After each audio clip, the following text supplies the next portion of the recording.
What's up, everybody? Welcome to Podcast No Plus. I'm Alex, and in this video, I want to talk about PS3 emulation on the PS5. So this was something, well, obviously it was brought up quite a bit with the new PlayStation Plus tier system. And then on Friday, Jeff Grubb weighed in. We actually had talk from somebody else, a YouTuber, that talks about this as well. I want to kind of go over both of those things. But one of the main criticisms of the PS Plus tier system, right, was the PS3, that it's not emulative, right? You can't just download and play these PS3 games. You have to use cloud streaming, whereas for PlayStation 2, etc., you can, that is emulated, right? And that was a big criticism of PlayStation, among other things too, when PS Plus, these three-tier services were announced. Now, Jeff Grubb said, and I'll just read it kind of word for word, since talking about this all week, I've looked, I've asked, it sounds like Sony might be working on emulation for PS3 on PS5, he said. It may take some time. I wish they would come out and tell us that you care about this stuff, because that is what's missing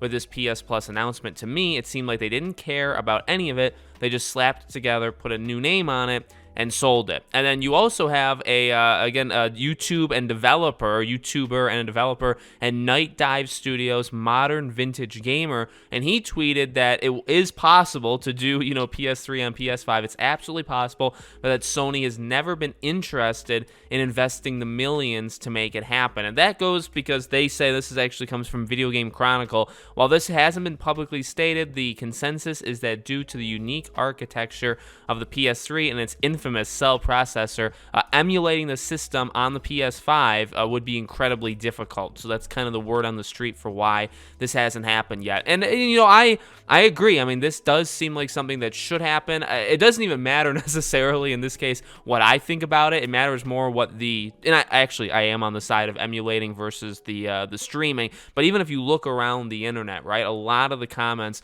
talking about the PS Plus thing, whether they're all positive and just have a few negatives, or very, very negative and it's just one of those negatives, the idea of that is not a great thing, that they should have kind of just went full in and said, hey, here's the emulation for it. One thing I had a problem with that I've talked about a little is the fact that we don't know the official games. I mean, they gave us some of the games that are coming out that are more like PS4 games, obviously games like Returnal and stuff, right? So we have some of those, but nothing besides that. So when they say, 340 is it? Somewhere in the 300s, right? Of PS1, PS2, PS3, PSP games.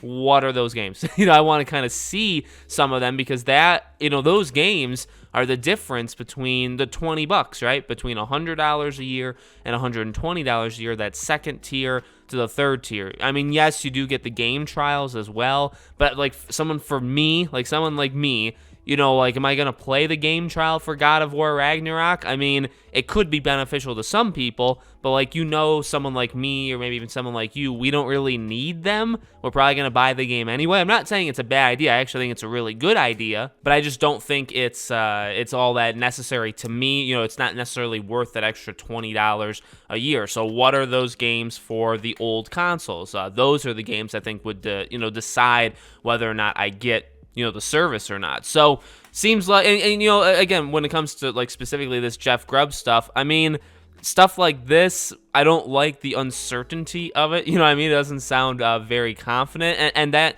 could just be the way it is, with Sony, him throwing in that it may take some time. I mean, are we talking years, right? Because this thing comes out this June, okay? And, if people have a really big problem with that PS3 side of it, how long does it take Sony if they're thinking about it now, sure, maybe it can go a little bit faster, right? But they're thinking about it now, comes out in June, maybe they get a wave of negativity for that. How long does it take them to implement it? Does it take them a year? Does it take them till Christmas? Does it take them longer than a year? We don't, we don't really know. So we'll have to keep our eyes peeled for it and see how it goes overall. That one, I love PS1, PS2 games, but the PS3 games are the ones that interest me the most, to be flat out honest. They interest interests me the most in terms of playing them on my PS5. So I would prefer, being able to download them, playing them at that high quality versus a little bit more uncertainty when it comes to streaming it. Hopefully my internet can take it. I think it should. I pay a pretty penny for it, so I hope that it does. But let me know